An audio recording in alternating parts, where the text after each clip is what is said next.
Malone. I'm a volunteer, wildlife chair for Colorado Sierra Club, and I'm an ecologist by profession. Have worked several decades over all of Colorado, conducting surveys for rare plants and rare animals, rare communities, with the goal of preserving those for all time. In 2016, an extraordinary convergence of NGOs culminated in the election of gray wolves back to Colorado. We submitted petitions to place a wolf reintroduction initiative on the ballot, and voters passed the measure in the 2020 election. Never have we seen citizens rise up to demand justice for a non-human member of our community of life. After many twists and turns, Colorado Parks and Wildlife developed a wolf restoration and management plan. Wolf release in Western Colorado is scheduled to start by December 31st of 2023, as required by law. Wolf release in Western Colorado, however, is built on a plan that speaks to management. From an indigenous perspective, we don't manage our relatives. Instead, what is needed is a relationship plan. But why are we discussing gray wolf reintroduction at AREI-AREDAY with a theme of climate, democracy, and human security? Our panelists will take a deep dive into concepts foundational to the answer to that question, one of which is balance, both ecological, cultural, and spiritual balance. Western science and traditional ecological knowledge acknowledge and even embrace the role of gray wolves as a balancer. Unfortunately, although wolves won the election, the narrative appears to remain the same. CPW's final management plan is eerily similar to that of the Northern Rockies, where states have passed laws evocative of the Old West, aiming to cull remaining wolf populations by 85 to 90%. The U.S. Fish and Wildlife Service recently issued their 10J rule for, quote, flexible wolf management in Colorado, which merely continues the narrative. Changing the narrative and changing our relationship with the natural world is essential if we are to be different from wolf management in the Northern Rockies. As stated by John Vucetich, head of the longest ever running natural wolf-moose experiment, which is located in Isle Royale, in his book, Restoring the Balance, the health of ecosystems inhabited by large herbivores depends on the cascading effects of predation. And when asked, what are carnivores good for? He responded, they're good for humans. And I'll add, healthy ecosystems are resilient ecosystems, resilient to perturbations such as climate warming. From an indigenous cultural perspective, quoting Crystal Lightning, who is an indigenous actress and member of the Enoch Cree Nation, what is happening to the wolf is a social justice issue for tribes. The federal government is still adhering to theories on land management and wildlife management that were established by white supremacists and eugenicists in the early 1900s, exemplified by Madison Grant. We need to ask why. The Wolf Treaty, conceived by the Global Indigenous Council, provides the path to restoring our relationship with the wolf. The balance, the honor, recognition, and to revitalize the ancient relationship that we have with the wolf.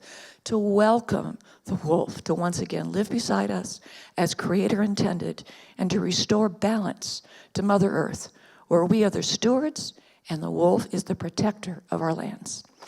Often, the simplest and most impactful way to undo harms humans have wrought on the natural world is to let native species perform their natural ecosystem services.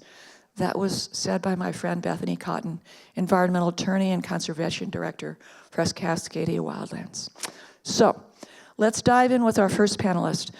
I want to welcome just a great person and great Colorado State Representative, Tammy Story of House District 25 in West and Southwest Jefferson counties.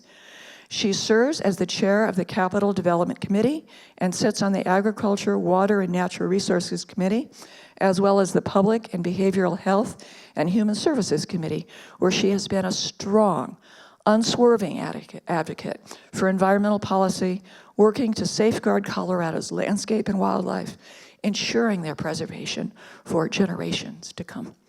Tammy, thank you so much. Please come on up. Good afternoon, everyone. It's a pleasure to be here this afternoon and sit with this very powerful panel and moderator who are experts in their field. I'm not a biologist, I'm not an ecologist, I'm not a wildlife scientist.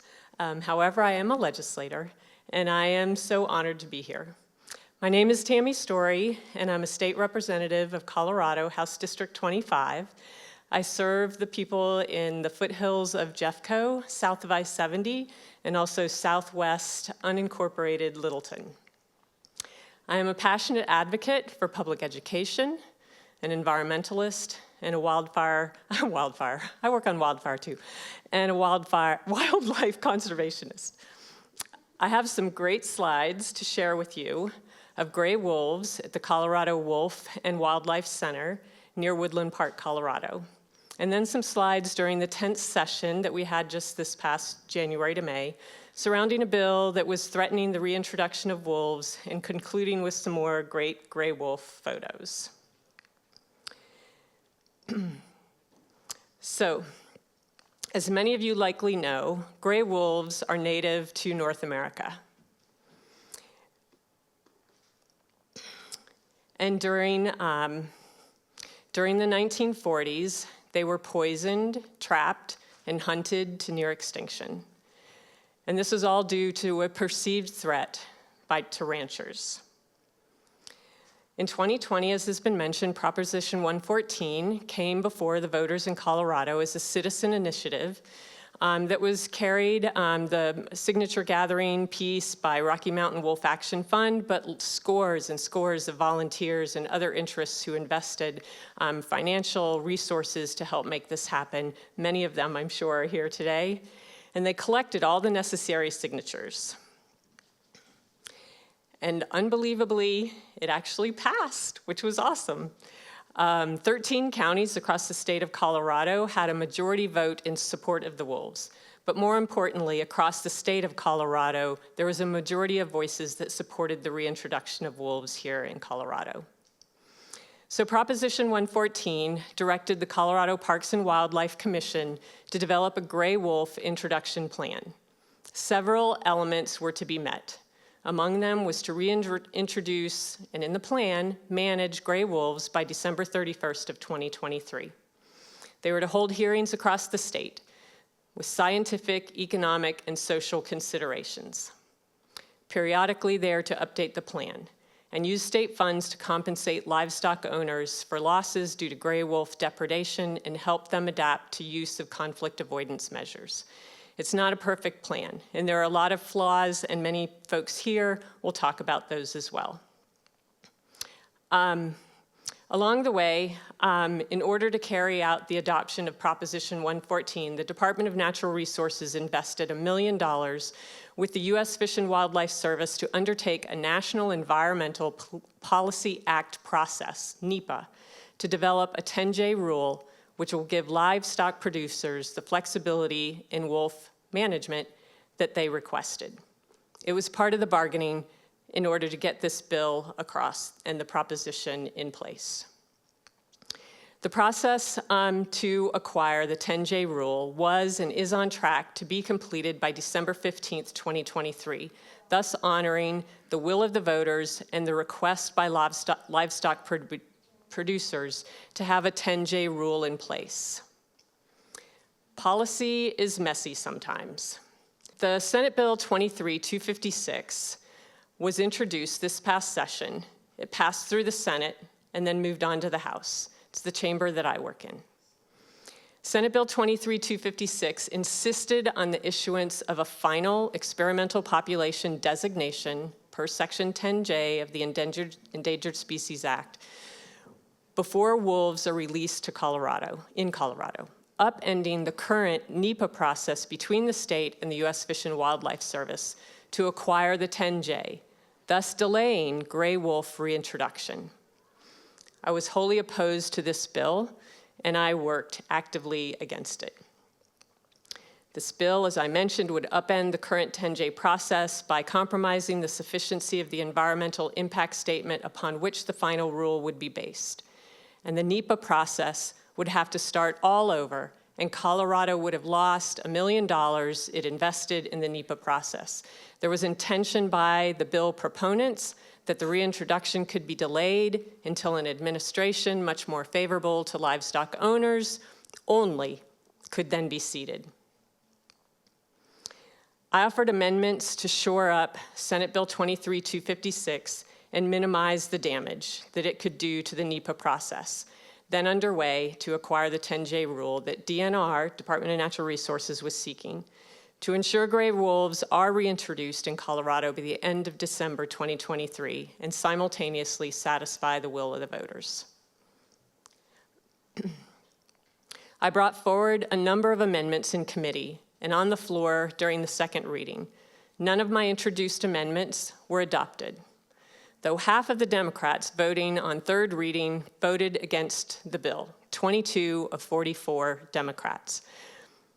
It wasn't enough, as you might recognize, to kill the bill in the House, but having 22 Democrats vote against a Democrat who was carrying the bill in the House, along with a Republican partner as co-primes, and we had bipartisan partners, co-primes in the Senate as well, 22 of 44 was pretty good. And it's pretty unusual for a Democrat to stand at the well and speak out against another Democrat's bill. Despite our best efforts, 23-256 passed out of the House on May 3rd, 5 days before the end of the session, and headed to the governor's desk. Session ended Monday, May 8th, still awaiting the governor's action. We waited anxiously for days, over a week. On Tuesday, May 16th, just over a week after session ended, the governor vetoed the bill that would have upended the current process that was underway to reintroduce gray wolves by the end of this year. A veto. That's what we were waiting for, and it happened. We are still on our way to having paws on the ground by the end of December 23. However, there's more to do. We must enact legislation to protect gray wolves once they are introduced to include coexistence strategies. Flattery, range riders, removal of carcasses, guardian dogs. There's a lot of different strategies we can employ.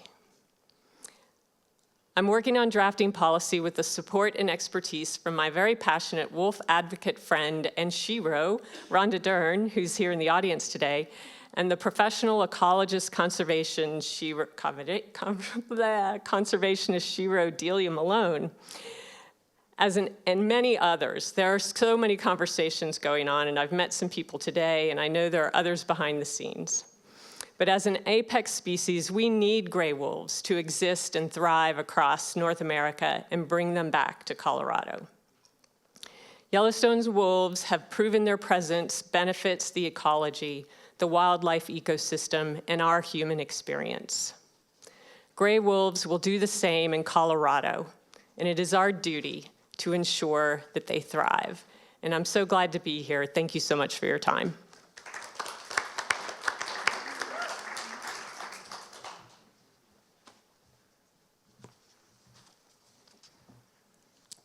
Okay, thank you so much, Representative Story. Perfect.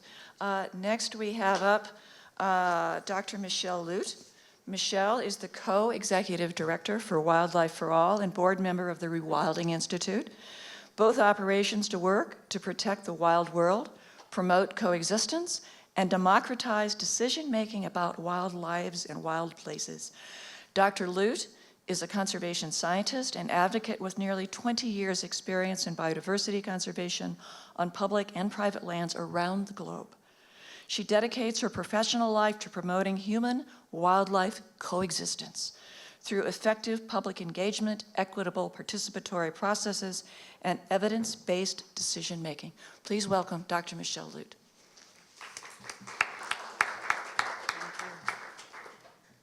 Is it okay if I close this?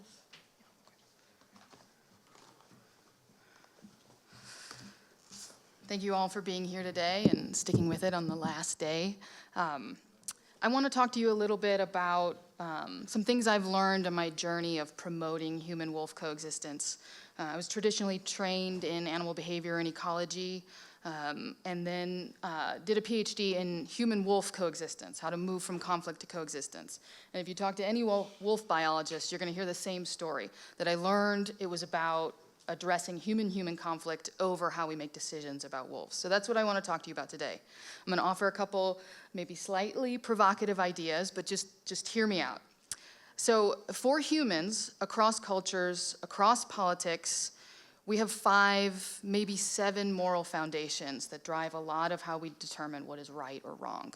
Liberals emphasize 2, fairness and care. No big surprises there. Those are pretty universal. Where things get interesting is with folks on the right side of the political spectrum. Folks subscribing to traditional Republican or right-leaning politics actually balance more moral foundations than left-leaning folks. So they care about care, or reducing harm, and they care about fairness. But they also care about unity within their group or family. They care about purity. And this all translates to them being very good at defending their own, at cooperation that liberals can only dream of. They let nothing get in the way of defending what's theirs. Now consider the Colorado wolf vote, the ballot initiative that's been referenced a couple times already. What many celebrate as direct democracy and closing the gap between policy and the wolf recovery that the vast majority of Americans want to see. But the vote was close, in percentages that basically match the split between Americans who believe the last presidential election was fair and those that believe it was rigged. So according to a January 2022 poll, quote, only 55% of Americans believe that President Biden legitimately won the 2020 election, despite no evidence of widespread voter fraud. So we have to ask, how did we get here? It was a Republican president in the 70s that signed the Endangered Species Act, after all. So much has changed because we've forgotten how to cooperate with a common purpose like wolves do. We've moved figuratively and literally into entrenched camps. It's been said that all politics are identity politics. We're just more aware of it now, perhaps. Studies now are detailing how the left and right self-organize into neighborhoods, types of housing that signal the identity and with how we decorate our homes, the signs in the yard, the flags that we fly, the t-shirts that we wear, and bumper stickers that we affix to our cars. Even the TV shows we watch, where we shop, what we eat, are all influenced by our political affiliations and often unconsciously chosen to signal our identity. All of this means we cut ourselves off from interactions with those that see differently from us. Our coffee shops, schools, offices are safely frequented by like minds and social interactions that reinforce our preconceived notions of the world. This is what scientists call belief polarization, whereby those like-minded blinders lead to more extreme attitudes and beliefs. This also means that we're susceptible to what's called the black sheep effect, which is the tendency for individuals to more harshly judge group members that aren't towing the party line or deviating from the norm in some way. In other words, it gets in the way of us even cooperating within our group of mostly like minds. Paul Watson's story today illustrates this really well. So, we're talking about wolves, right? What can we learn from wolves? There's a few key pieces of a wolf's journey that provides a roadmap. First, wolves are willing to travel vast distances to get to their destination. If they want to start a family of their own, they have to leave their natal pack where they were born, find a partner, and eke out a new territory. Sometimes they have to travel far and wide for that mate and a place of their own. One young female wolf in Scandinavia set the record for dispersing more than 10,000 kilometers in a single year. We have to be willing to go vast distances to meet our objectives. We are currently not where we need to be. We're far from it. The US over the past few years has fallen in global ranks for several important metrics, including those that measure democracy. We're now considered a flawed democracy, yet we still operate like we're living in a working one. So first and foremost, democracy is our destination. In a sense, to save wolves, we have to save our institutions. We have to address gerrymandering, which can make politicians immune to the will of the people. We have to protect voting rights so that people can make their voice heard. We must also reform state governance to be more democratic and inclusive of the many voices that speak for wildlife alive. That's why I joined one of the most important movements, in my opinion, to arise in the last few years, the organization that I work for now, Wildlife for All. Our collective work with lots of groups, lots of state-based groups across the country, to reform wildlife governance will be foundational to all wildlife conservation work in the years to come. We're taking the great example that Colorado has set in many ways by diversifying its commission to be more representative of the people, and we're trying to apply that in other states. We're modernizing state wildlife agencies to have the authority and funding to conserve non-game species, those that are not hunted. And so much more of the systemic work required to make sure that when wolves are not listed as endangered, because that inevitably happens at some point, that they'll still be conserved by the states. Back to wolves. The second lesson we can learn from them is one of radical cooperation that is strategic and protects all life. Once we get to our democratic destination, we'll have to cooperate with our fellow citizens, even those that weren't with us from the very beginning. We have to address the polarity created by our own participation in geographic polarization that I spoke about earlier, and no black sheep, whether they're in your family or your political party. I say this knowing how difficult it will be, but we need to consider diverse viewpoints. Sometimes wolves shack up with coyotes after all. So for life to thrive, sometimes we have to make strange bedfellows. The third lesson from wolves: they are resilient and persistent. Pup mortality in a given year can be upwards of 50%, but they do not go gently into that good night. We're coming off some tough losses ourselves. Wherever you lay on the political spectrum, you're probably impacted by COVID, by soaring housing costs, inflation. You're probably unhappy with some Supreme Court decision. We have to defy those losses and keep going until our mixed communities of humans, more than humans, and all wild nature are thriving again. Wolves fiercely defend even the most vulnerable pups for as long as possible. So most importantly, we must protect all vulnerable others from the powerful until we can have a thriving family, broadly defined. The last lesson wolves give us is to know thy enemy and fight like hell. We might want to focus on the opposing political party as the enemy, but the underlying enemy is anything that threatens our broadly defined family, our lives, our way of life. Just like the rural folks and ranchers that confuse wolves as the enemy when it's really climate change, global economic instability, and evolving values regarding animal well-being, we too sometimes confuse our enemies. Our real enemy is capitalism, and it's the status quo power that will sell life to the highest bidder. The real enemy is division, and to fight like hell, we must fight bravely for unity. So what's my theory of change? Well, as I've basically outlined, my theory of change is wolves. How does this translate to a roadmap for wolf recovery in Colorado? Once wolves have paws on the ground, we need robust protections, and it's up to the state, because the U.S. Fish and Wildlife Service designated wolves as experimental non-essential populations, which is a specific category under the Endangered Species Act that basically makes it easier to kill wolves. You'll hear people talk about management flexibility, but really it's about making it easier to kill wolves.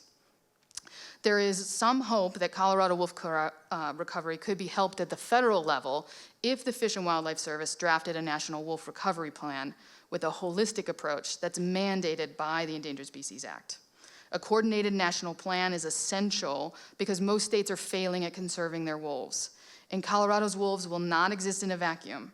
Genetic exchange needs to connect wolves to the north and south, and maybe someday also to the east and west. Finally, we need governance reform so the policies that decide the fate of wolves represent the best interests of wolves, wild nature, and all people that care about wildlife. Along the way, we need to work with all Coloradans so that indigenous sovereignty is respected and local communities can thrive with sustainable livelihoods and economies. For this to work, we will have to find creative ways to work with everyone. This is an ambitious roadmap, I realize, but it's required by the crises that we have created. We still have a chance to be heroes, to fully become what we love, to become like wolves and fight fiercely for our family, a broadly defined family of life that includes the most vulnerable, the diverse life that wolves beget. Thank you.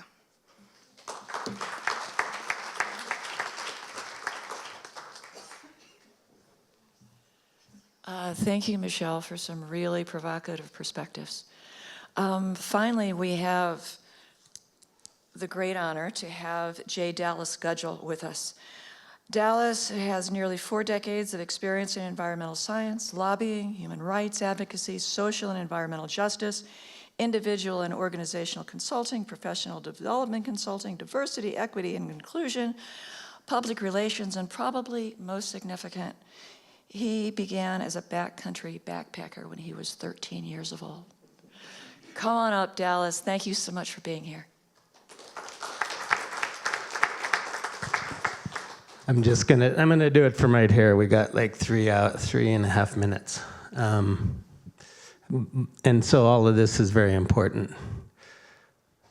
And I'll try to maybe cut back my comments a little bit. Amachiape. My name is Dallas. Good day. And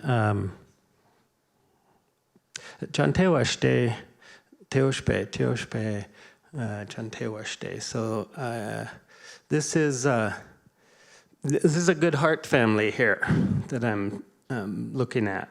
And, we're talking a lot about people, and when we're wanting to talk about wolves, and I think there's a lot of things that we have in common.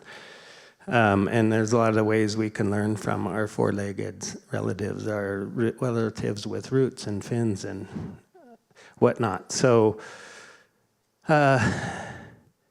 Chantewashte, that means a good heart. So no matter what you might hear me say today, know that I'm coming from a place of a good heart. And I'll be talking a little bit about some of this human interaction before I talk about wolves. And it all relates. So in my Dakota language, we do not have a word for love. What we say is tashihila. Tashihila means I will suffer for you. So this weekend with my very broad Teoshpe, that's a family, that's a chosen family. I have to move in white space. And it says white space. It's not a comfortable space. It doesn't work for many of us. This weekend, I've had to deal, I've spent a lot of my emotional capital on patriarchal white saviorism, on performative virtue signaling, on tokenism. And my neoliberal friends out there, please hear me, because it could be argued that the climate crisis is a spiritual crisis. We have removed ourselves from our mother, and any child who turns on their mother is hugely conflicted. My friend of mine, John Trudell, used to say that a lot. So we are conflicted because we've turned on our mother.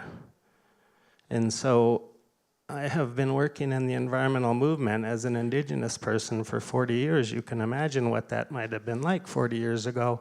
I thought we'd made some progress. I'm not seeing it. I also worked for uranium miners' compensation in the Four Corners area, not far, and Colorado's part of that. So, all that to say that, well-meaning, well-intended, we really have to do our own internal work. The thing we have in common is we're humans. And we may have many of the same goals, certainly.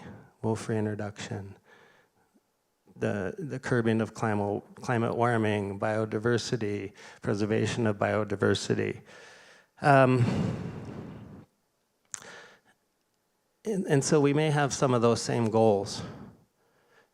I guess what I'm hoping to get across here is, as humans, part of the human experience is we're all horribly flawed. And being spacious from that place of understanding our flaws, this is an internal, doing our internal work, doing our internal healing, doing our, whatever it is, doing that trauma integration, whatever it is that we have to do to be spacious enough to accept one another is what we're really doing and what this work is really about. And I'd like to not feel like an outsider. I'd like to feel like an insider, because you need me. You need indigenous wisdom. We need indigenous wisdom if we're going to get through this process. So, all that, the good news is that Magaina, Mother Earth, still loves us. The bad news is, I don't know, and none of you know, how long she will suffer for us. So I came here to talk about wolves, and we have to think outside of the box. And when we're talking about wolves, we've already heard, some things that we could learn from them. Traditional ecological knowledge is a science of observation. Postmodern science is a science of experimentation, poking and prodding, and what you get is a result, and you get a result from the environment that you set up in the lab or wherever it happens to be. So if you're using a traditional ecological knowledge, you're using that science of observation. And we've observed apex predators. We've observed for thousands of years ungulates, and we understand how this all works. Western science is just now catching up to traditional science, and I don't want to be the I told you so, but we've kind of been talking to a lot of folks about, yes, the trees talk to one another. We've known that for a long time. So we see all these studies coming out, right? Oh, the trees talk to one another, duh. And we've had a lot of really great presentations. No, I don't want to say that this, this has been, it's just hard for someone in my culture to move within white space, even though I've been doing it on the Capitol Hill and in Capitol buildings across the West for 40 years. What I'm saying is, we just have to be more thoughtful with how we organize groups like this, and learning from the wolves. And we have to think outside the box. So here's what I'm here for. I do work with ungulates. I'm trying to help a number of 29 treaty tribes work with ungulates. We're supposed to be talking about wolves. But free-roaming bison are super important. And free-roaming bison could solve a lot of climate crisis problems. If I'm working with other groups in Kenya and Honduras and Cambodia, Colombia, Mexico, restoring arid grasslands so that the grass is this tall again is a really good carbon sink. Because once you get arid grassland restoration using ungulates, then when the grass burns, and it's supposed to, where does the carbon go? It stays in the soil. When the trees burn, where does the carbon go? Back into the atmosphere. So there's a lot of science out there too, both traditional and both modern, and we need to put both of those together. So why am I talking about ungulates? Well, ungulates need apex predators. So that's the cycle that we're looking at. So in working with bison, I am also trying to think about ways to get our Aboriginal food source back, the bison, and to get food sovereignty, to end diabetes on reservations, to have our people become more healthy with our Aboriginal food source.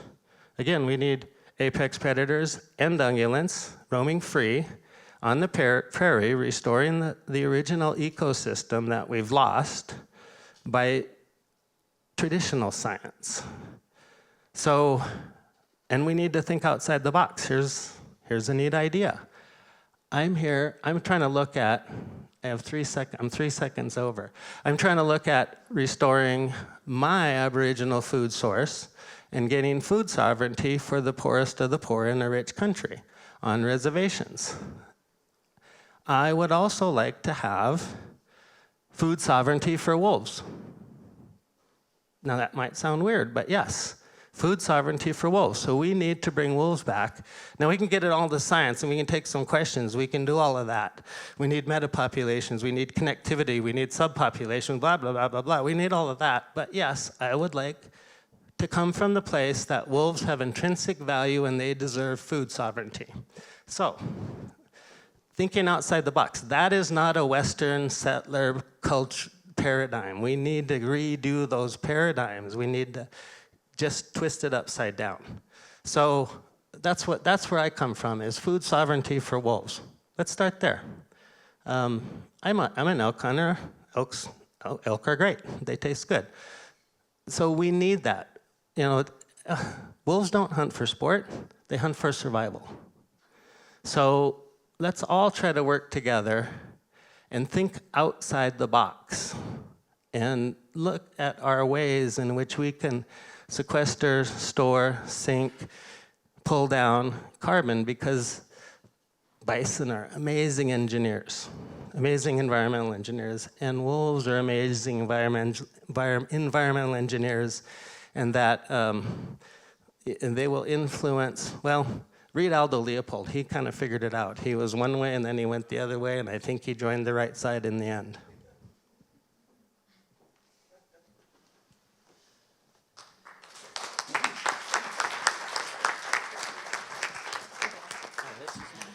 That was absolutely perfect, Dallas. Thank you.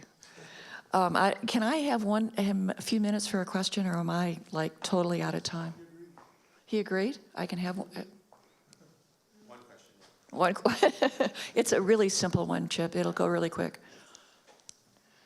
So, to each of you, how do we achieve a vision of coexistence where wolves fulfill their natural role in maintaining resilient and biologically diverse ecosystems? In short, how do we not become like our neighbors in the Northern Rockies? I'll take it first. Yeah. I mean, I'll probably just be very quickly kind of summarizing what I've already said, but, you know, we know how to do non-lethal. We know how to do human-wolf coexistence. In a way, it's easy. I mean, it takes hard work, and it takes funding, and it takes behavior change and learning new practices, but we know how to do that, and the science supports that it works. We can effectively have wolves and livestock and people on the ground, and everybody can be safe with some preventative measures. So I think coexistence, the challenge next is, how do we actually work together to get good policy that stands the test of time, the test of lawsuits, and represents, you know, the diverse Coloradans' interests in wolves and the environment. And there's no short answer to that, but that's the challenge for coexistence, is to get people in the room, diverse voices, and democracy is messy, but that's the best system we have right now to make decisions that are gonna last. So human-human coexistence is one of the biggest challenges. That's my response.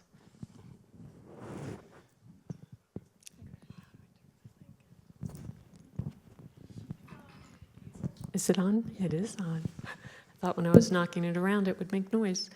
I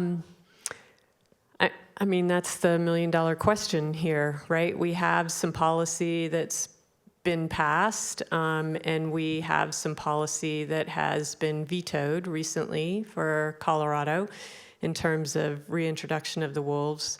It'd be great to take these three with me and go visit with all the legislators to convince them of why we need coexistence for wolves, and why we need strategies to be employed by livestock producers who literally fear them and wouldn't hesitate to shoot a wolf or several wolves if they had an opportunity or felt like they were threatened, which they will have that opportunity. So I think it's good conversations that need to be had with lots of people to help them understand that's how I got here. Like, I didn't have the background or the education, still don't have the wealth of knowledge that among the people that I'm sitting with in terms of wolves and their existence and why they need to thrive. I have, bits of understanding about it, but I want to work with people that are experts in the field that know more about this than I do to ensure that we can bring forward good policy that will help ensure that we help wolves survive and thrive here in Colorado. It's part of their native territory. I think they deserve an opportunity to be here, and I want it to be a successful adventure. Yeah. All right. I think probably the two most important things I can think about for Colorado is coexistence and using the resources that are available to Colorado to do this right and differently than the states north of here. So Montana, in Colorado, we have the Wood River Wolf Project, which is a 16-year demonstration project where 20 to 26,000 sheep live every year next to 3 to 5 packs of wolves, and we lose less than, over the 16-year period, on average, less than 5 sheep to wolf depredations in that 16-year demonstration project. We have experts in the field who have reintroduced wolves into Yellowstone in '95, into Idaho in '95 as well. We've had wolf populations when they were being co-managed with the Nez Perce, the Nimiipuu tribe in Idaho, nearly to 2,000. And now the state of Idaho wants to kill all of the wolves down to a management level of about 350 wolves. That is not a viable population. That is looking at extinction, and that is genetically isolating a species. There won't be a metapopulation that can connect to their subpopulations. So use us, use this. We can offer training on non-lethal, so the coexistence piece is the non-lethal piece. We need the wolves in our ecosystem, and we need to learn how to coexist with them. Good chance the first wolves are going to be dumped just west of Chip's house over there on the flat tops just west of Aspen. So figure out how to coexist with them, and you don't have to reinvent the wheel, Colorado. We're here. We can help. We can help you with that. So that's what I would say. Thank you, everybody.